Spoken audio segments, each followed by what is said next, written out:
Okay, recording has begun. Good morning, everybody, and welcome to the Leisure World Photography Club. We have a guest speaker today, and I'm not going to take more than 5 minutes for a brief business meeting, so.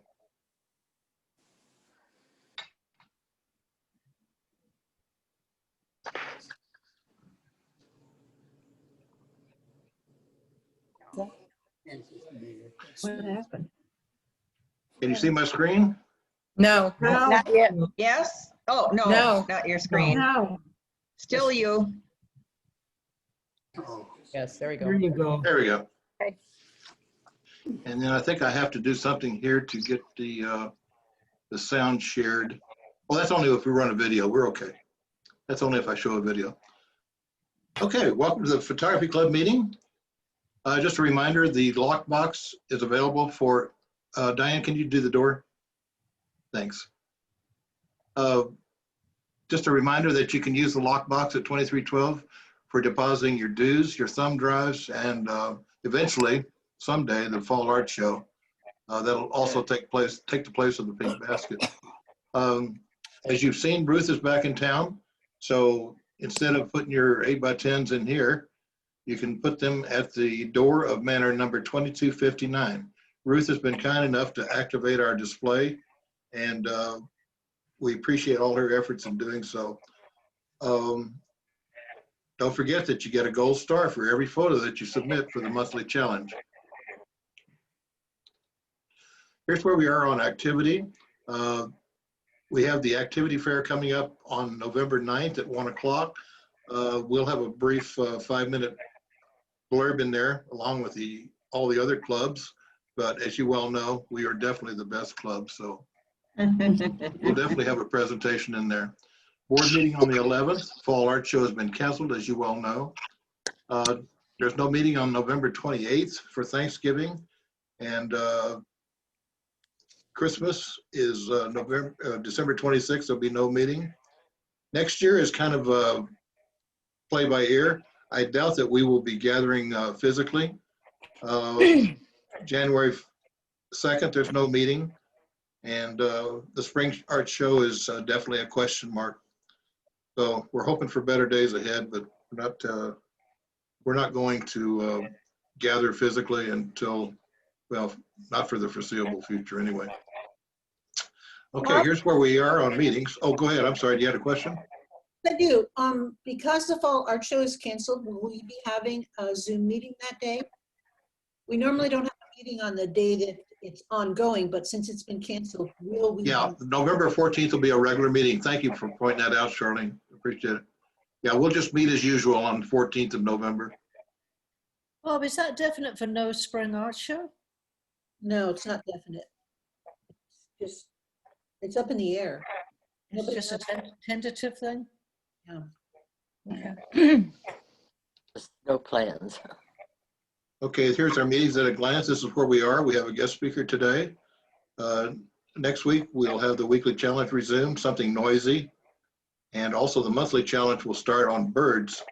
I know this is not in keeping with the tip I gave us last month about being more specific.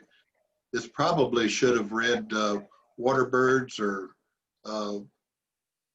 something a little more specific, but please bear with me while I'm feeling my way through that being specific part. So anyway, next week, birds will be the challenge for the monthly. In fact, why don't we just combine the active senior living with birds and just anything that you've got for sharing on the bulletin board. Let's combine those and get those over to Ruth's front porch per the bulletin, okay?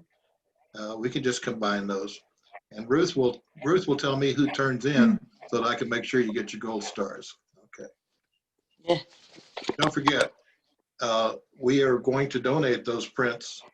When we are done with them, we're going to donate those prints to the Banner Baywood Hospital, to the volunteers over there, unless you want them back, and you have to let us know you want them back. Okay, your turn. Any questions? Hearing none. Our guest speaker today is Kathleen. Rita, we've had her several times before. She's a great gal and such a mild-mannered reporter for the Daily Planet. One would never know that occasionally she steps into the phone booth and comes out dressed in full leather regalia, complete with chaps and a leather cap, and grabs her bike. Maybe those days are behind, but I found that the most fascinating part of her bio. The fun fact was the most fascinating part. She's an expert photographer, and she's a professional, and she leads a lot of workshops and classes and so forth. In fact, you all should have received her brochure in the mailing this week. These are some of the things that are available to you if you want to expand your horizon, become a better photographer. And I've attended one of these, and it's a really fun day, and she's super organized, and you will come away with some great shots. I can personally attest that you will come away with some great shots.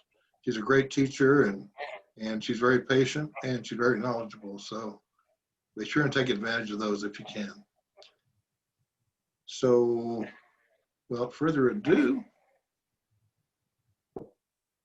I will turn this over to Kathleen, and we'll go from there. Kathleen? Thank you. Thank you so much, Bob. I appreciate that warm welcome.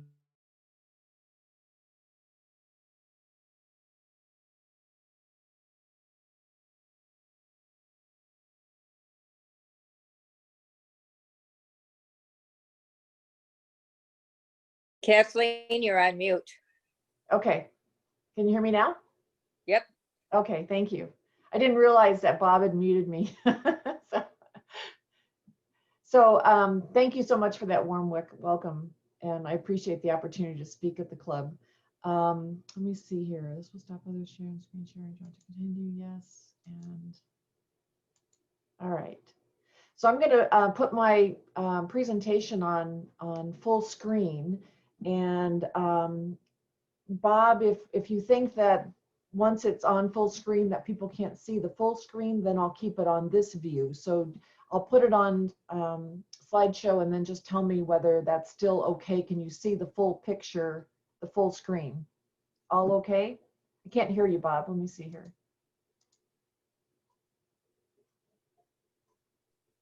Looks good, Kathleen. Okay, all right, fantastic. Well, thanks again, Bob. I appreciate it.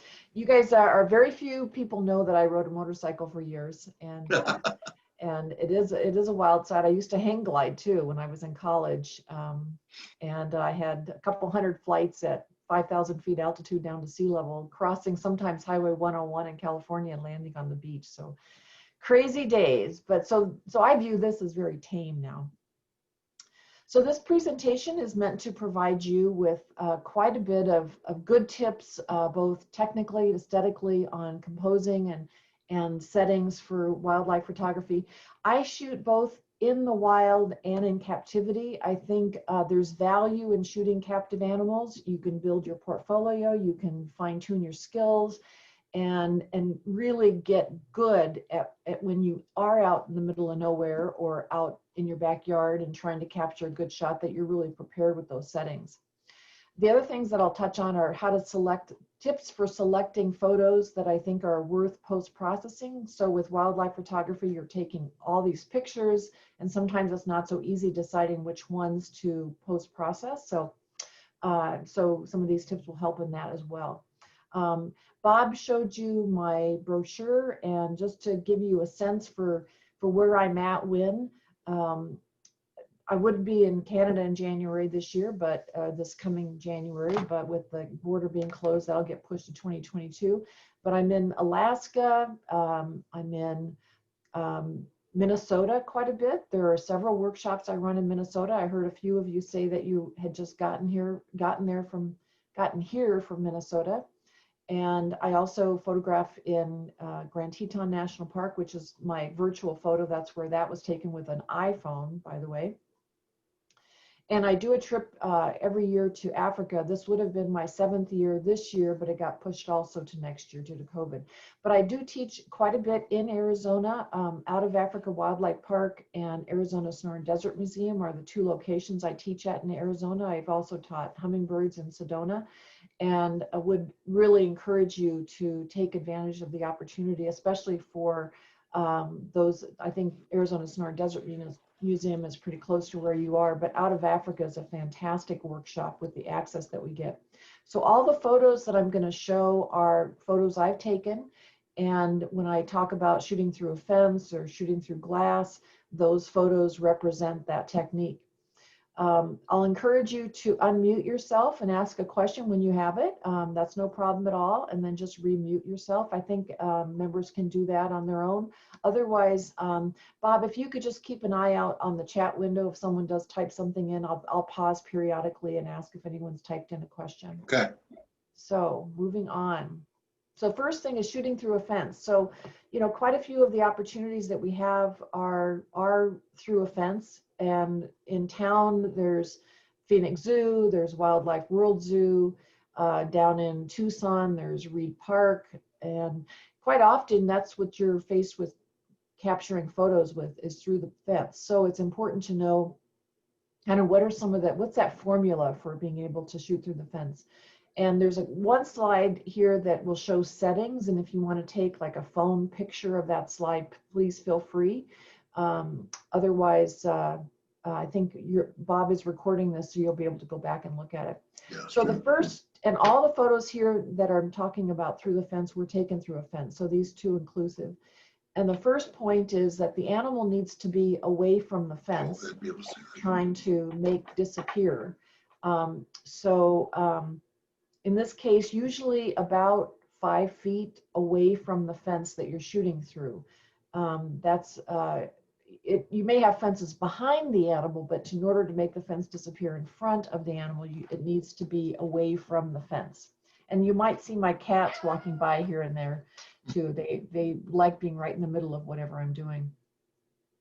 You want to place your lens as close as possible to the fence.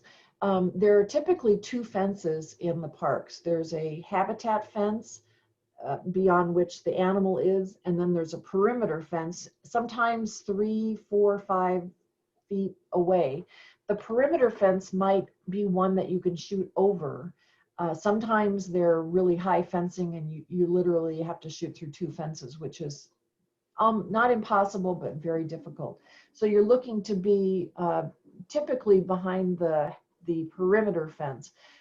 If you came to my Out of Africa Wildlife Park workshop, which they're in the spring, so they're in April and May of next year, and then in the fall, then you have the opportunity to be at the habitat fence. And in those cases, the fences are usually about 2 inches thick or 2 inches wide, the holes are, and it's that typical chain link fence. And our glass, our lens glass is typically larger. You know, it might be this big for the lens and this big for the fence. So you really want to try, when you are at a fence, to put the middle of the glass on the middle of that 2-inch square. Little things like that, being kind of maniacal and anal about those things, really will help you get better pictures. And then when you can, you want to be at eye level when that's possible. When you come to my Out of Africa Wildlife Park workshop, you are able to kneel down if you want or get low. You want to use a wide open aperture, and the reason is it produces a very shallow depth of field. So it makes it impossible for the lens to focus both on the fence and the subject. Typically, it's your lens, if it's a 2.8 lens, you probably don't want to go below f4. If it's a 150 to 600 or 150 to 500 or 100 to 400, where maybe the minimum focus distance is 5 or 6 feet and the maximum aperture is maybe 5.6, that's fine too. But somewhere around f4 is kind of that sweet spot. As soon as you go higher in your f-stop, if you're shooting on automatic, for example, and the camera thinks, well, usually most people want to be at about f8, you make it easier for the lens to be able to focus on the fence, and you don't want that to happen. So having a low f-stop number is really critical. I generally shoot on aperture priority when I'm shooting through a fence, just to make sure I'm controlling that f-stop. Usually you want to be at least 200 millimeter focal length. And if you've got a crop sensor, then you're getting that further distance out of that multiplication factor. But 200 or higher is kind of ideal, which makes it difficult when you're photographing animals with long tails to get the full body. And in those cases, that's when I suggest using a vertical orientation, taking a portrait shot. And you want to get the tip of the hair or the fur down to and a little bit in front of the feet. When you can shoot right at the fence, in this case, this was a lion up in San Diego at Lions, Tigers, and Bears. I think I was shooting at about 150 millimeter focal length, but I was again right at the fence, so I could go wider. The closer you are to the fence, the wider the focal length or the lower the focal length can be. You want to use a single spot focus point. Doesn't mean metering. You want to use evaluative or matrix metering, so you're metering off the entire scene, but you want to use one focus point. And that way your lens is really focused on where you're putting that focus point and not trying to fight you and focus on the fence as well. In this case, this is a black leopard up out of Africa, and lenses are looking for contrast. The camera's looking for contrast to be able to focus. And the only contrast with this animal are his eyes, those yellow eyes. So having a single spot focus point is really important for making sure that that camera is doing the very best it can to focus on that small area.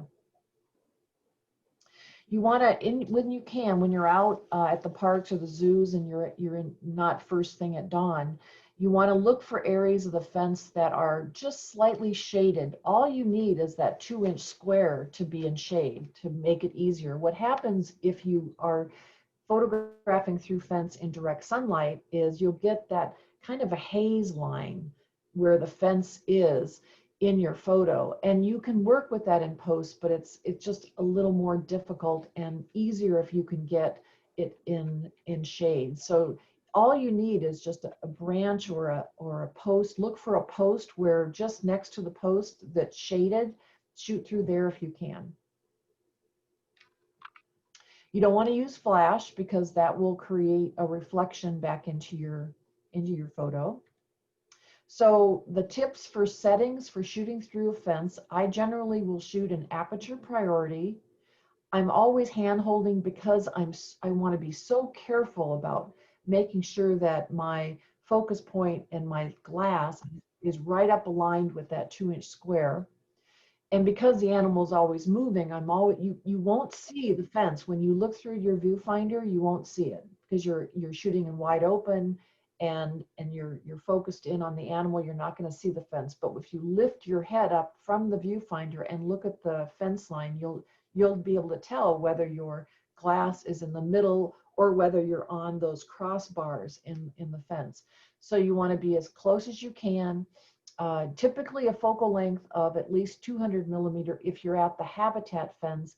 And if you're at the perimeter fence, then you want to be a focal length of even 400 millimeter or longer.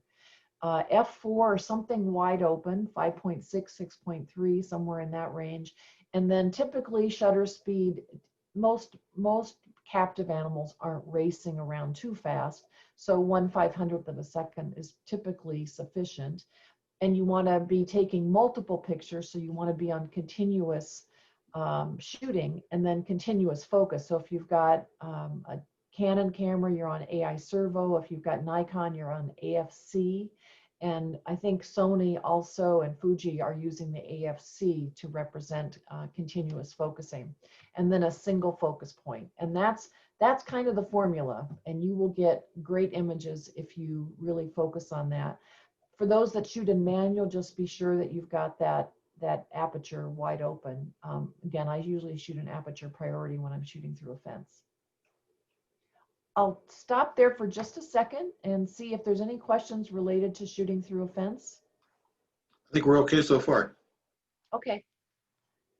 So shooting through glass. So Arizona Sonoran Desert Museum has a reptile habitat, and you've got reptiles that are inches from the glass in the habitat. So in those cases, you want to use a very short minimum focus distance lens, which means pretty much a macro lens. Most macro lenses have a minimum focus distance of less than 12 inches. I generally am shooting with either a 60 millimeter or a 105 millimeter. And that way you can be right at the glass and be able to focus on the eyes of the reptile. You do want to use flash because especially when you're indoors. When you're outdoors, no need to. But indoors, otherwise your ISO is going to be very high, which you can deal with in post, but it's better if you're getting the best photo you can in camera, and not pop-up, because pop-up will really be a direct hit of light on the animal, and it just doesn't turn out as well. And it's better when you can angle the flash in. It doesn't have to be completely off camera flash, but one that you slide into the hot shoe of your camera. And I generally will use a diffuser with my flash, which I'll touch on in a second. So in these cases, I always shoot in manual when I'm shooting with flash indoors through glass. And I'll set the shutter speed to synchronize with flash, which is for Canon is 1/200th of a second, for Nikon is 1/250th of a second. So I lock that in, don't change it the whole time, leave it at that setting. And then I'll use either the bounce card that's inbuilt in the external flash, where you're aiming the flash slightly upwards, and then the bounce card slides out, and it basically bounces the light off the bounce card and down onto your subject. Or I'll attach a diffuser. I use the MagMod system. It's a magnet that attaches to your flash, and then you can either put the diffuser on and it just sucks onto it like just so easily, or you can actually attach a Fresnel lens, which is way better than the Better Beamer Fresnel lens. But you don't need, of course, you don't need a Fresnel lens when you're shooting indoors. You're very close. But adding a diffuser, you only want to illuminate the subject. You aren't trying to illuminate the entire background. Very similar settings when you're photographing butterflies. So with indoor flash, you want your ISO to be able to be high enough to illuminate the background, and have your flash be used minimum light to illuminate the subject. You're just basically trying to put a little catch light and just light it up a little bit. You want to put your lens as close to the glass or on the glass if possible. I'll usually use my pinky finger, and I'll put my pinky finger up while I'm bringing my lens close to the glass, and just very carefully lay the glass on the, lay my lens on the glass, up against the glass. And then I'll take a picture, and if the subject is too bright, I'll increase the f-stop. So in this case, I'm only adjusting f-stop, and if it's too dark, I'll decrease the f-stop. So the settings for shooting through glass are when I'm generally, again, hand holding, because I want so much control exactly where that lens is. Typically a 60 millimeter has a minimum focus distance of only 7 inches, which is fantastic. I shoot Nikon, so I'll put my shutter speed at 1/250th of a second. I usually will start at f8 and then go from there, and put my ISO at 800. And I'm only taking one photo at a time, because every shot you take in succession, in quick succession, you're reducing the amount of light that you're going to get from that flash. And since I want just consistency throughout my photos, I'm taking just one picture at a time and then letting the flash recharge. And I've again got it on spot focus, just a single spot. And when appropriate, I'll use external flash with a diffuser when I'm indoors. And I'll use flash compensation to reduce the amount of light that's illuminating the subject, based on looking at the photo and seeing if I like the result or not. Sometimes I'm at about a -1.0 in flash compensation. I want to use as minimum amount of flash as is necessary to illuminate the subject. I'm not trying to illuminate the background. I'm using ISO for that. I'll just pause there. Bob, are there any questions with regard to shooting through glass? No, does anyone have any questions? If you do, go ahead and unmute yourself.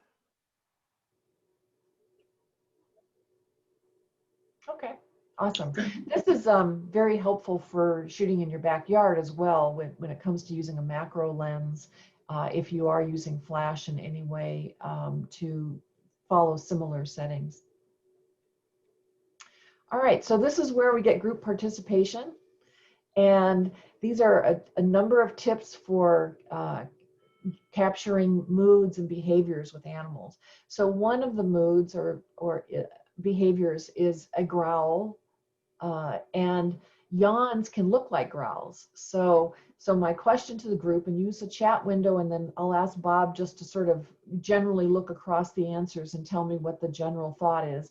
So number one, little lion cub, is this a growl or a yawn?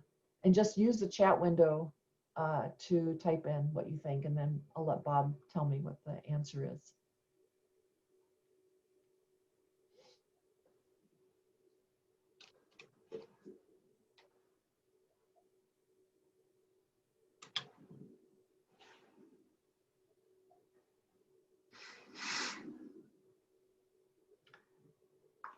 You're looking at number one?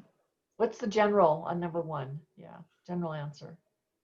It looks like a yawn. Very good. Excellent. Well done. That's exactly right. How about the second image, the tiger, number two on the bottom left?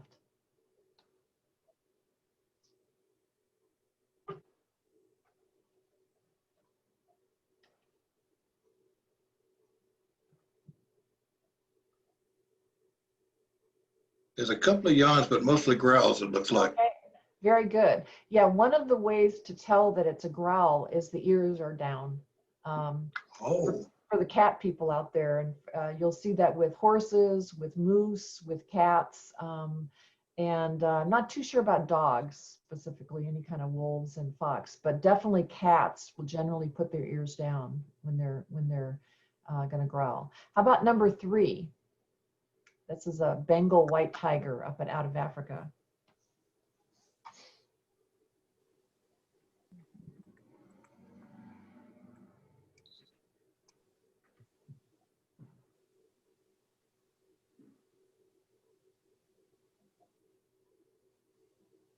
kind of a mixed bag, yawns and growls. Yeah, it's hard to tell, right? Because her ears are up. It's actually a growl, kind of a whine more than anything. She was sort of whining, but it was a growl. How about number four?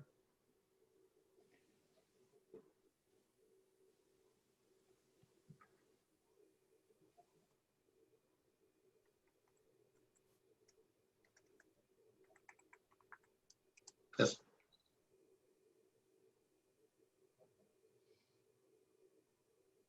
mostly snarls and growls. It's Yeah, a growls. yawn. It's a yawn. That's a yawn? Yes. Yes. So with the yawn, you want to wait. The tongue generally, a lot of times will come out. So you want to wait for the tongue to be back in the mouth.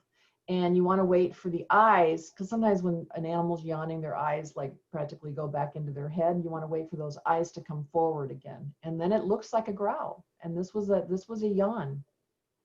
How about number five?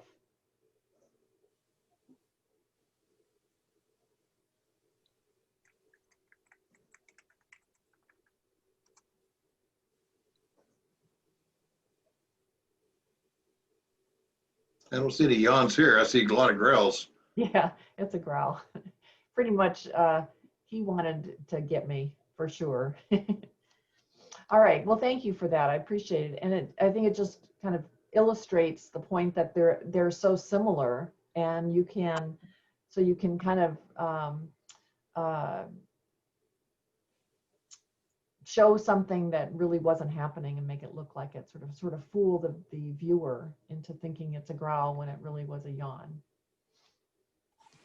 It can also be, and these are my favorite moments, these are those relaxed and tender moments.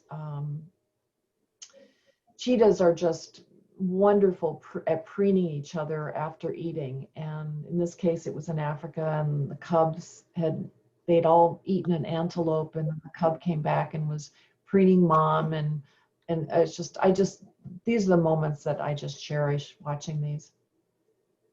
It can also be when animals or birds are on the move. And this is when typically I am shooting in shutter speed priority most of the time when I'm out photographing nature. Because I want to intentionally freeze movement or blur movement. So the top two images, the eagle and the snowy owl, I am wanting to freeze movement there. And those shutter speeds, the eagle was at a 1/2000th of a second. The snowy owl was at 1/3200th of a second. And then when I'm wanting to blur movement, which is a very cool effect with both birds and animals, but ideally with birds, you want to do this effect when the bird is flying directly towards you, because then you'll get the face sharp, but the wings in motion. And for mammals, you want to get more of a left to right, right to left running. So if you're in Africa,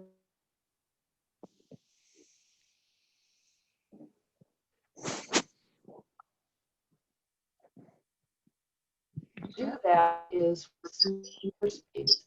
So my at 1/60 second for the tiger, and I think I was even at 1/30th of a second for the wolf. And in those cases, I'm hand holding with these shots, and I've been migrating to way for.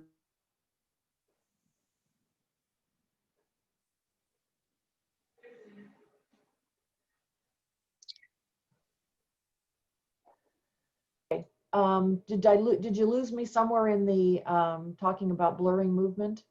Yes.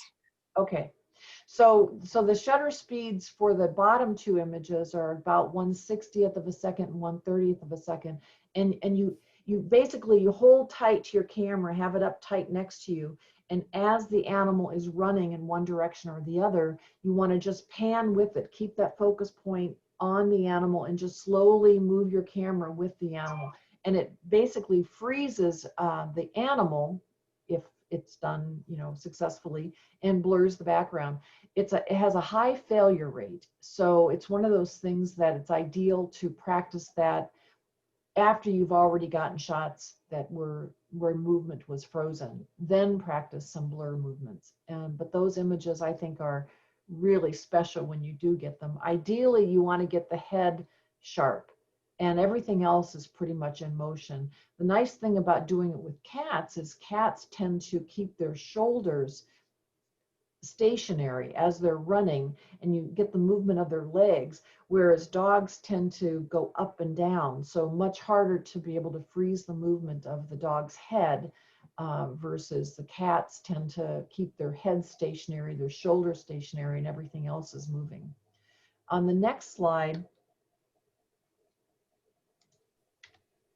I give you a little bit of a cheat sheet here on shutter speed. So this is a general cheat sheet, but I show you. We lost your presentation, Kathleen.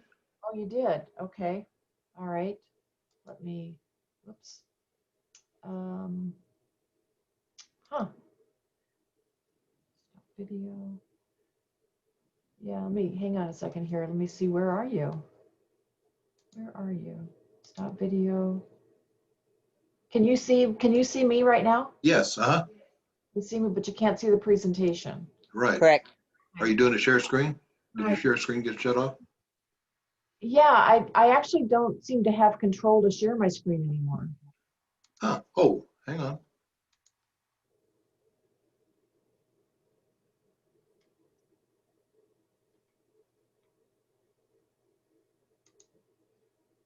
You've got co-host permission, so Huh. should work. Green button down in the middle. Yeah, I'm not seeing any menu anymore for, let me see. You don't have a strip across the bottom, the black strip across the bottom? I don't have it anymore for some reason. Does that help? Let me see here. Move your cursor down to the bottom. Yeah, I definitely am. Because I can see whoever's talking at the time, and I can see, oh, I just found it. I just found it. All right. This will stop other screen sharing. Okay. So somehow, yeah, somehow it went off. Maybe when you read, maybe when you stopped it or something, it There we go. stopped. Now, oh, good job. Yeah, something got reset, but oh, you know, we went through a freeze. That's why I paused it, because your presentation froze, and that's why I paused. And then when I paused, you must have lost your. Anyway, we're back. This is Okay. wonderful. This is wonderful. Thanks. Okay. So this slide is kind of a cheat sheet for shutter speed, and I show you for wildlife, and again, most of the time I'm shooting in shutter speed priority. For freezing movement, I'm anywhere from 1/250th of a second up to generally 1/3200th of a second. I haven't had to go too much higher than that. For blurring movement, anywhere from 1/125th of a second down to even 1/30th of a second. So you can break the rules as you go on either side. But generally speaking, to me, this is the most important aspect of settings when it comes to wildlife, is having that conscious decision of whether you're freezing or blurring movement. And quite often I will lock in ISO and let my f-stop float to ensure that I'm really controlling shutter speed. So I'm always I'm taking more than one image at a time in succession, so that I capture multiple photos that I can choose from. And this was one of those situations. A fish eagle was coming in and landing, and I took probably 10 images of it as it was coming in and landing, and then chose to process the one where the wings were fully out. In this case, it was up in Katmai at Brooks Falls, and there were so many salmon, they were literally bumping into the bear as he's standing there, and he couldn't open his mouth up fast enough to catch them. So I got one with they were nose to nose. Static shots are beautiful too. You in this way too, you can really position the focus point where you want it to include as much of below or depending on the direction the animal's looking. So static shots are beautiful as well. I take a lot of portrait images. When you're photographing more than one subject, you want to get them either looking in the same direction, moving in the same direction, or looking at each other. If they're just all scattered looking in different directions, yes, it's in kind of an environment shot, but it's not really showing any kind of behavior with the animals other than their disinterest in each other. And it's a better image when there is some connection. It might just be, if they're interacting with each other, it might be a greeting. Dogs, with wolves, the pack will generally come up and they'll be slightly lower than the alpha, and they'll look the inside of the mouth of the alpha, or they'll bump up against. In this far left image, it's the alpha male and the alpha female from a pack. Again, the cheetahs are always preening each other, so I just love capturing those moments. And the bear, and these were year-old cubs. They're blonde before they start to turn a darker color. Actually, grizzlies are born black, and then they turn blonde, and then they turn brown. Wow. And they were nursing up in Katmai, and so I find those family moments just really, really special. Obviously, eyes got to be tack sharp. If you're, and it doesn't mean that they're looking at you, but it needs that, but you got to have that eyes tack sharp. And one tip that I'll give when it comes to post-processing. So if you look at my cursor, Bob, can you see where my cursor is on the eyes? Can you Yes, see I can my see it. cursor? Okay, so when you're post-processing eyes on an animal, don't just pick the entire eye and lighten it up. Anywhere where you see there's a horizon reflection in the eye, and sometimes it's just a little dot as a catch light, sometimes it's a whole line of a horizon line. Lighten up that horizon line and lighten up the reflection of that horizon at the bottom of the eye, and then darken down those areas that are naturally black, and you'll get a more captivating, impactful eye out of it by really being selective in what you enhance in the eye. This is sage, and you would get this exact same image or something even better by doing my workshop. We start with sage, right, just before dawn. The farther away the subject is from where you are, the more it gives the illusion of being at eye level. So in the cases where you're in a vehicle or you're shooting from the perimeter fence into a habitat, just if the further away the animal is from you, the better, because it will give the illusion of you being at eye level. And by being at eye level with animals, you're going to give the viewer much more of a perspective of being inclusive in their world, you entering their world. This was up in Katmai. I actually laid down. This bear was sleeping, and so I tried to get even below eye level by laying down. And where you can, in this case, I'm showing it here, include some of the ground below the animal. It really gives the true feeling of being with them at eye level. Ears up and facing in the direction the animal is looking. So all animals, inclusive bears, dogs, fox, cats, their ears are always moving around, and they're not always faced in the same direction. So they'll be listening to something back over here and then over there, but every minute or so the ears will both come forward looking in the same direction that or focused in the same direction that the animal is looking, and that's the shot. That's what you really want to try to get. And so I will wait as I watch those ears for when those ears come forward and then get a burst of images. Would this be a manual, Kathleen? Would this be a manual? What would your f-stop, approximate f-stop be for a shot like that, where both the nose and the eyes are sharp? Yeah, so yes, good point. So first of all, when I'm out in the field, I'm shooting in shutter priority. So I was in shutter priority here. I was in a moving boat, little Zodiac boat up in Kutsumateen. These bears are feeding on sage grass right along the shoreline, and they just typically look up, look your way, and that's how I got the shot. For front on shots, the bear is a good example of where you really have got to be sure you're getting the nose tack sharp as well as the eyes. So my tip related to that is that most of our phones, I use an iPhone, but the Androids have it as well. You can get a depth of field little app.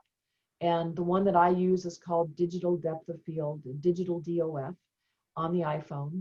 And it's based on, depth of field is based on three criteria. Distance away that you are from your subject, your f-stop, and the focal length of your lens. I've ran a bunch of scenarios. I have found that when I'm shooting with a long lens pretty close, that the depth of field is so shallow, literally, sometimes fractions of a second, or an inch, sometimes only an inch or two, which in this case would not be enough to get the nose tack sharp. I have found when I've ran scenarios that I get more bang for my buck by reducing the focal length than I do by increasing the f-stop. So if you're shooting, say you're shooting in 300 millimeter and your depth of field is only going to be 1.5 inches, which means when you see a depth of field, it's half of that in front of and half of it behind whatever you're focused on. So if it's only 2 inches of depth of field, that's 1 inch in front of the eyes and 1 inch up on the forehead. So by reducing the focal length, say from 300 to 200, you actually get a larger amount of an increase in depth of field than you do by increasing your f-stop. So what I will do is, when you're looking through the viewfinder, you're always looking at the maximum depth of field. On your cameras, you'll have a depth of field preview button. And if you press that, it will tell you what the actual depth of field you're getting with that photo. And you can double check to see if the nose is tack sharp. Now, obviously, in the moment when you're out in the field, in the wild, you don't have time to think about all these things. So what I've done in the past is just ran some scenarios with the app to get a sense for it. And in this case, I was shooting at about 150 millimeter. So I will typically back off on the focal length, not go in quite as tight, in order to be sure that when I do post-process that especially on these long muzzled animals, that those noses are tack sharp in addition to the eyes. So it's really important to have a sense for that depth of field before you're out shooting. And that's why I say the sweet spot when you're photographing through a fence is about f4, because 2.8 is really wide, very shallow depth of field. Okay, if you're shooting like a mountain lion, because the face is not deep at all, and you can pretty much get the nose tack sharp as well as the eyes. But on bears, any kind of wolves, it makes it more challenging to get that tack sharp. One of the other things that I look for, and again, these are things that you can pick out after, but they're helpful to know when you're shooting. I like to have the outer front leg, up and out in front of the animal. It shows forward motion. I like that outer leg to be the outer leg from my perspective. So in this case, it's the cheetah's right front leg, because that's further away from me. Or that's the one that's not as close to me, I guess is another way of saying it. The reason is when a leg is bent, it gives a feeling of forward motion, which is 1. 2, when it's the outer leg, it gives a feeling of inclusion. I feel as though the animal is coming towards me versus away from me. And I like the impact of that photo better. So I will wait, as I watch an animal walking, I'll wait for the legs to go up, and I'll shoot a burst when each one goes up, and as it's down, I stop, and then I shoot another burst when the leg is up. So those things are helpful when you're out shooting, because you know then when to start your burst of images. I also like to have claws visible for animals that have claws. So again, there's the outer leg up, feeling of forward motion, feeling of inclusion in the frame, and then the claws showing. And when I'm doing post-processing, I'll work on the horizon line, lightening up that horizon line in the eyes, as well as lightening up the claws. Grizzly claws tend to be more silverish and light color, and so they really stand out nicely. Wolf, one of the differences between a wolf and a dog is wolves have black claws and dogs have light colored claws. So black claws aren't going to show up or be workable as much as the grizzly claws. But I think either way, it's just nice to have those claws being visible. I also like tails to be out from the body. When they're wrapped around the body or inside the legs, it's not as appealing. So again, this is something that you could choose to think about in post-processing when you're picking an image. Again, I've got that outer front leg up. I love seeing the pad of the feet. And then the tail out, at least out away from the body. In this case, it's curled up over the snow leopard, which is an added bonus, but just out and visible is really nice. When it's a front full body shot and I'm doing a vertical, I want to make sure that those front feet are in view, full view, and not hidden behind something. If an animal's feet are behind something and there's really not a lot you can do about it, then be sure to leave enough space below the body so that if the feet had been showing, if they weren't behind that obstruction, that the viewer would see it. So it gives the viewer the opportunity to sort of imagine what the feet look like, even if they're not showing. In this case, the tail, this is little Siberian lynx kitten, the tail's up and visible, which I think is just so cute to see the tails. For reflection shots, when you're doing reflections, and this is true in any kind of reflection, ideally, you don't want it to be half and half above the waterline, half below the waterline. So put either the subjects or the reflection as 1/3 of your frame and the other as a 2/3 of your frame. So in this case, the reflection area is about 1/3 and the above the waterline is the 2/3. Another example of that where not a whole lot of space is left for the water and most of it is for the environment and in this case it's a black-backed jackal. And another example, again, most of the image is the sky with the water line being at least below 50%. You don't want it to be a half and half. It's just the viewer's eye tends to pop back and forth when it's half and half, and just it's not as appealing of an image. Another tip, and I know these get very specific, but this could help you when you have this whole series of images that you're trying to figure out which one to process. So in this case, you want, again, outer front leg up and out, the tail visible, and separation between all four legs. So no merges between the legs.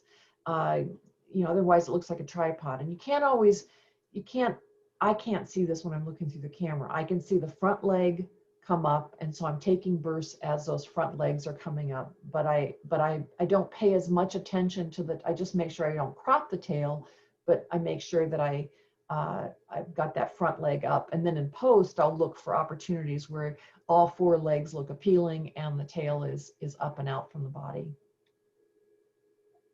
When you've got multiple animals, generally speaking, you don't want intersections and mergers with the animals unless it's compositionally great. So in this case, you've got two lions and intentionally some space between them, which makes it more visually appealing. In this photo with the elephants, with a baby elephant, you've got the entire matriarch surrounding the baby. It makes sense that there would be mergers, lots of big elephant legs and trunks and protecting that little baby. And in this photo with three wolves, you've got an alpha and two pack members. And when the pack comes together, they will generally lick each other in the mouth. They'll greet each other or growl. And so it's okay that they're merged and you've got one leg over the body of the other, because that kind of communicates a behavior. So it's compositionally purposeful. So you want to use light to capture the animal in its best light. This was a snowy owl up in Canada, and the light was going down, getting very soft. My ISO would have been 10,000 by this point. So I intentionally, because I'm shooting in shutter speed priority most of the time, the only time I shoot in auto ISO is in a situation like this where it's daytime and the sky and the ground and the subject are all about the same tone. So almost all white in all cases. And then I'll let my ISO float, lock in my shutter and lock in my f-stop and I'm generally not shooting where I'm controlling all three at the same time. I want to focus more on the composition and watching the animal's behavior than I do worrying about my settings. In this case, the light was going down. The bird is flying directly towards me, and so I had a shutter speed of about 1/100th of a second. So the wings are very blurred, and because the bird is flying straight towards me, I'm able to focus in on, which is pretty much the only place to focus on, because you've got that contrast between the black and the white. This is a female owl, and the eyes. Female snowy owls have the black spots. The male snowy owls are almost 100% white. So the only contrast for a male snowy owl are the eyes, which makes it a very challenging focus.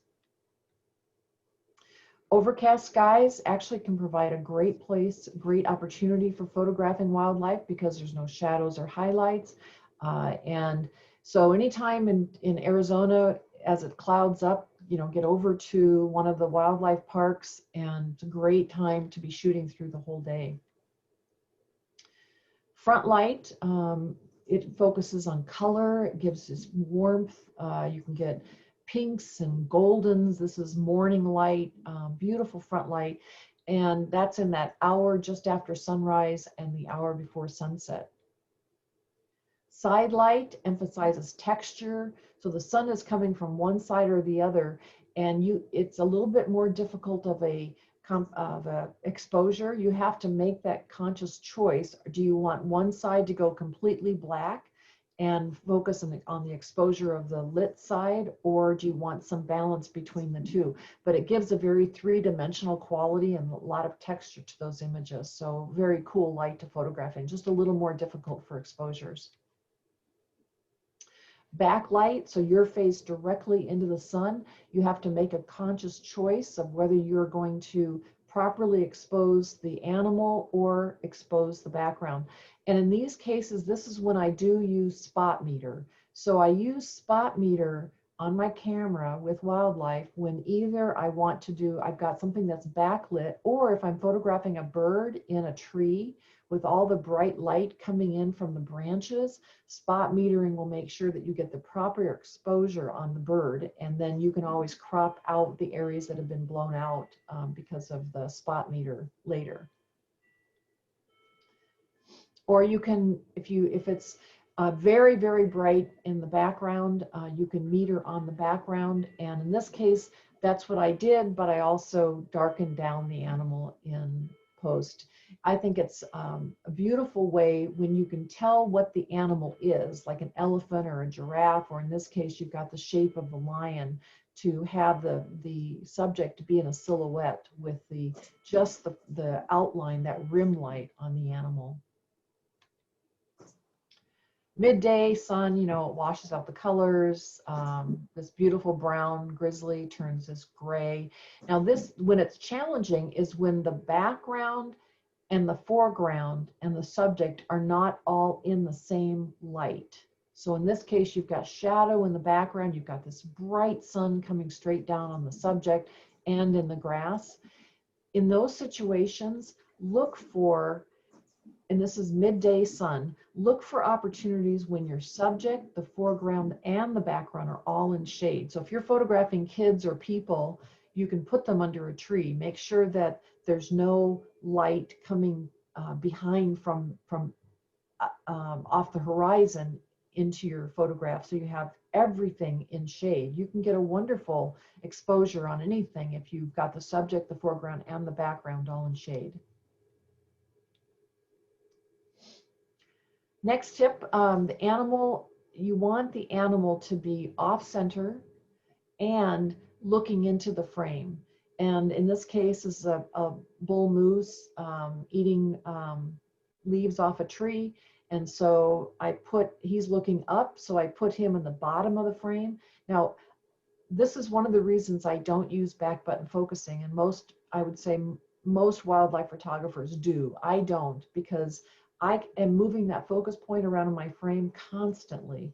So I've got my thumb on my focus point joystick on the back of my camera and my index finger on the shutter release, and that's the only places those fingers are on my camera most of the time. So I'm continually, as the animal changes their direction, I'm moving that focus point around. You can, if moving the focus point around in your frame is not easy, like some of the older Canon cameras require a two-step process to move the focus point, which to me is crazy, but I'm sure Nikon did that originally too, so this is not a Nikon versus Canon thing. But then just keep it in the middle and shoot wide enough with your focal length that you can crop for this later. But I personally think that you'll miss some opportunities if you're not moving the focus point around the frame.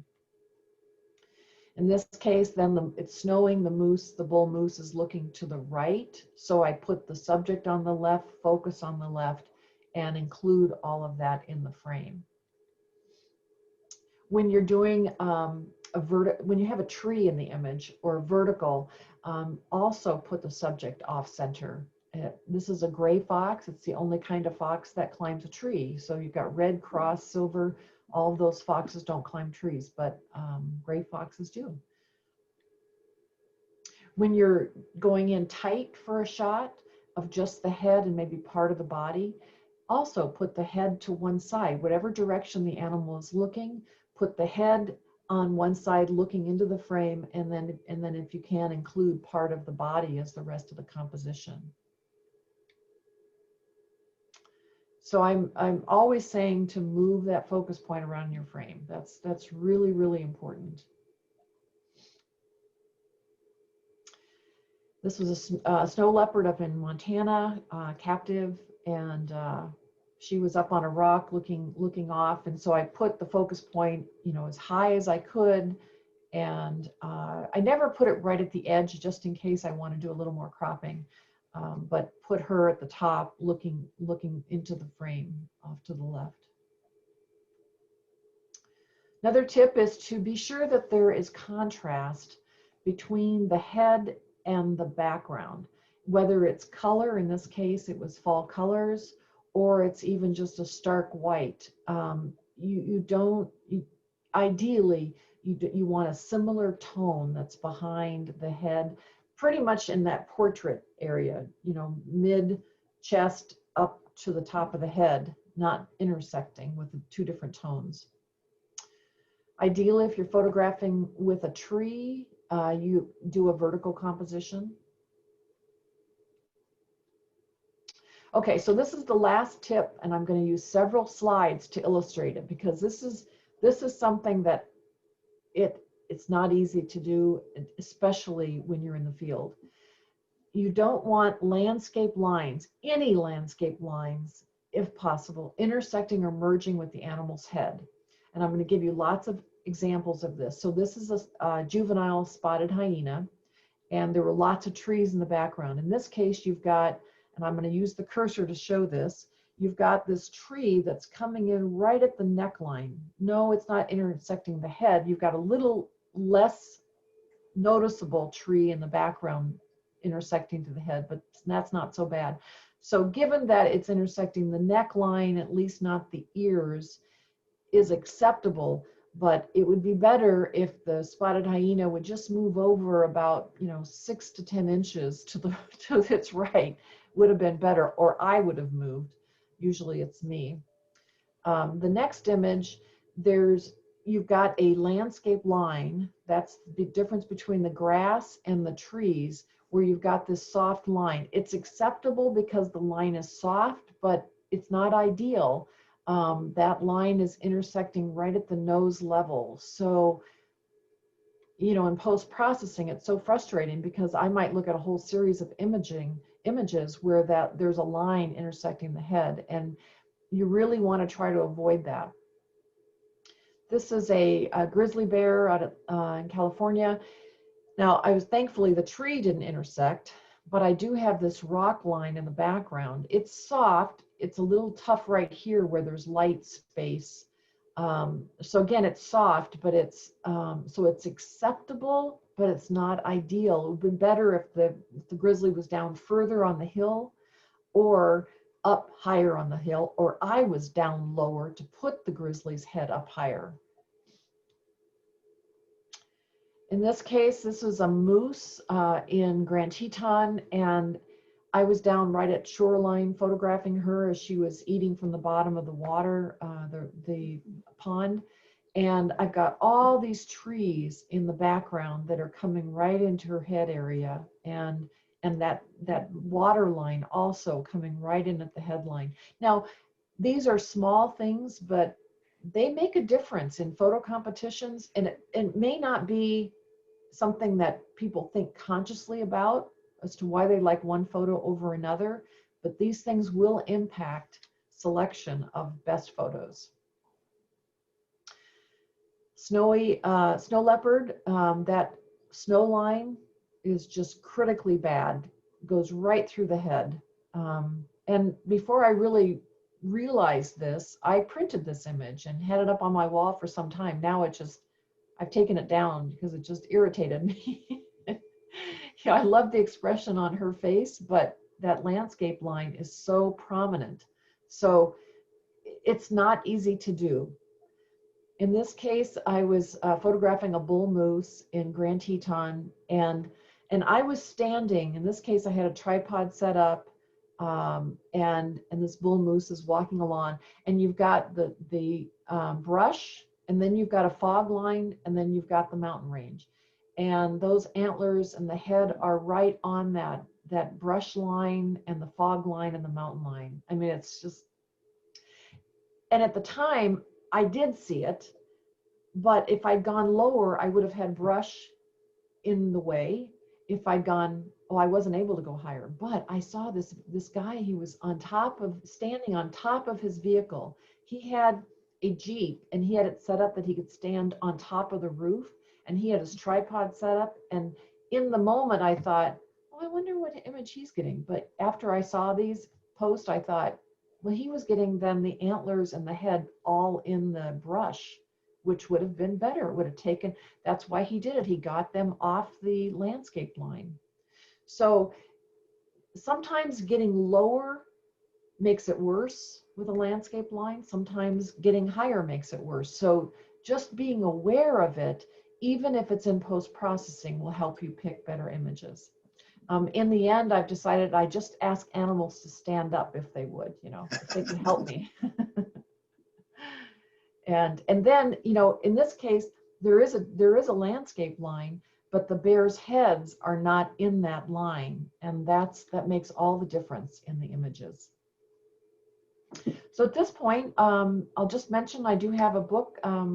Some of you may already have it. It's available on Amazon. I actually have 6 published books, but this is the one that's in printed form. The others are ebooks, and a lot of what I've touched on today is in that book and laid out very succinctly. And I'm going to stop sharing my screen, and I'll come back to if there's any questions. Yes, anyone have any questions? Now's the time. Yes, I had a question. I put it on chat, but I'll read it. This is Jane. When you were photographing in the shadows, how do you compensate for that? I mean, I can't hold my cameras still enough when I have to take a longer shot. How do you compensate for light when you're photographing in the shadows? Higher ISO. Okay, that's all. ISO. Yeah, I mean, there's only 3 options, right? You either reduce your shutter speed, reduce your f-stop, or you increase your ISO. And generally speaking, I want to make sure I'm usually at f4. I could even go 2.8, but beyond that, you can't go any further. I don't want to blur the movement if I'm intentionally wanting to freeze it, so I'm increasing ISO. There's a tool that is available now that I think is a game changer for getting rid of noise in post, and that's the Topaz Denoise AI. I don't know how many of you use it, but it's the best tool I have ever used for eliminating noise in photographs. And it's made by Topaz Labs. I think it's $79, and it's a standalone, or it's also a plug-in to Lightroom and Photoshop. And I use it as a plug-in with Photoshop, and it is phenomenal. It will eliminate the noise without decreasing the sharpness of your subject. Would you say what it is again? What is it again? Topaz, T-O-P-A-Z, Labs is who sells it, and it's called Denoise AI, stands for Artificial Intelligence. And it is fantastic, fantastic. Okay. Thank you. Welcome. More questions? The last moose that you did had the shadow on the left at the bottom. So do you edit that? A lot of times, yeah. I can't remember exactly which photo. I think, were you talking about the one that with the mountains in the background? It was the very last one on your slide. The 2 bears? 2 great the moose. The moose. Okay, so it would have been with the mountains in the background. So the moose was front lit, and so I probably did lighten up the moose in that image. It always depends on how much is in shadow, but I shoot in RAW, and I'll bring it through camera RAW, and I will I want to make sure I've extended that histogram as far as I can. So I'll push it all the way before the whites blow out, push it all the way before the blacks blow out, and then sometimes reduce the highlights, sometimes increase the shadows. I don't want it to look unnatural, but I'll do that as part of my post-processing. Anything else?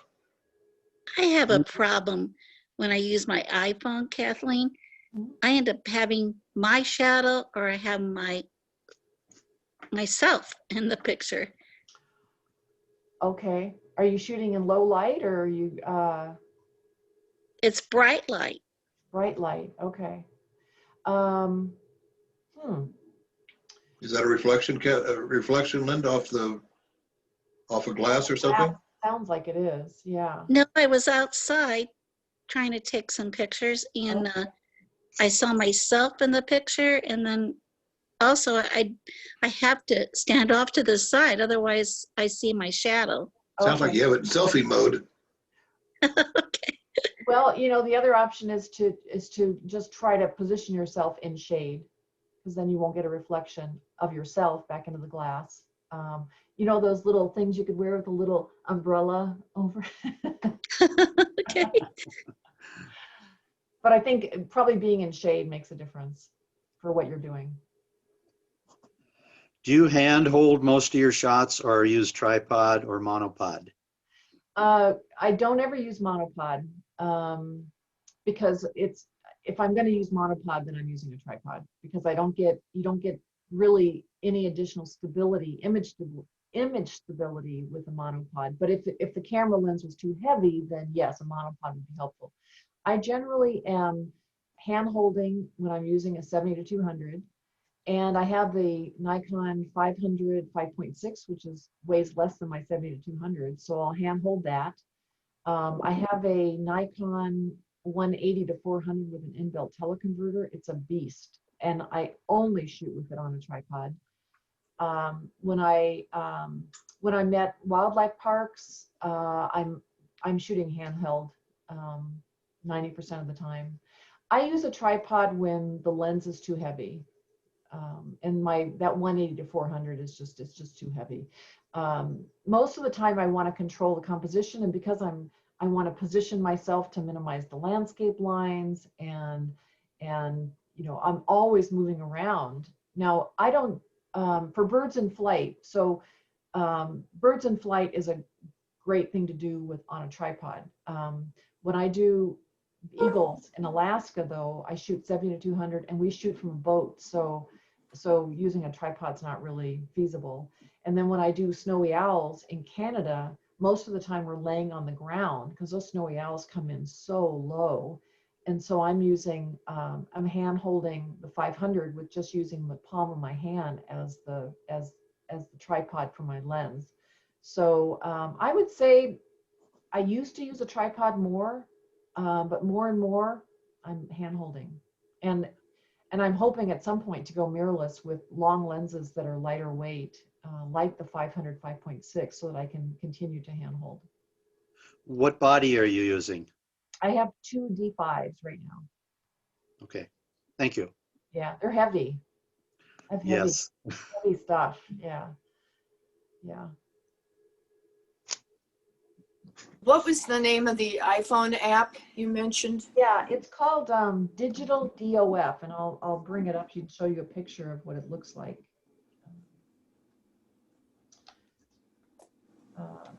So this is what the screen looks like. I don't know that you can read it, but it's super simple. I don't know if you can read that at all, but it's the little icon.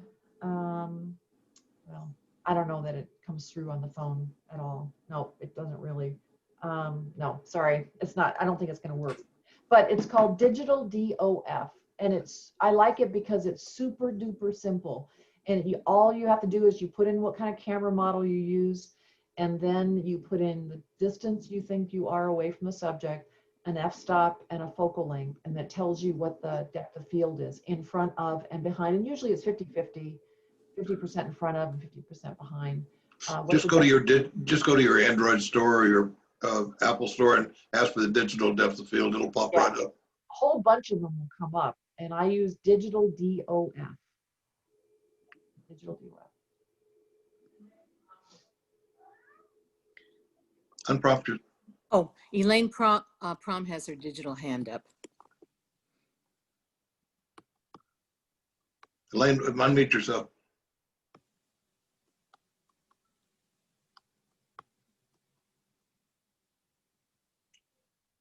Yes, There we go. you answered the question. It was the one on the depth of field. Oh, okay. Yeah. Perfect. DOF. It's so important to run a few scenarios. It's because, Bob, when you asked the question, what's your f-stop at?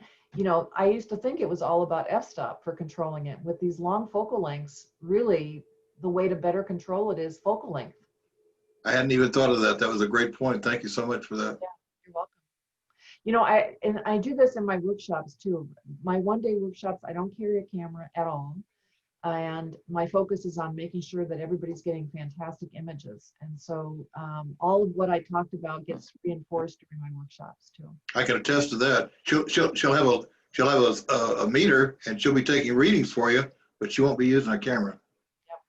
She's focused on you. Thanks, Bob. Fantastic. Anything Great else? presentation. Oh, thank you. You take the best Thank you. pictures on earth. Nice job. Beautiful, thank you. Thank you very Thanks. much. Thanks a lot. Bob, Appreciate it. I Yeah, appreciate beautiful. everybody's Ask- time. Thank you. And I already have your book. Oh, that's Me too. Yeah. fantastic. All right. I'm going to Thanks so stop much, the recording. everyone. Thank you, everyone. Be I'll safe. stop the recording.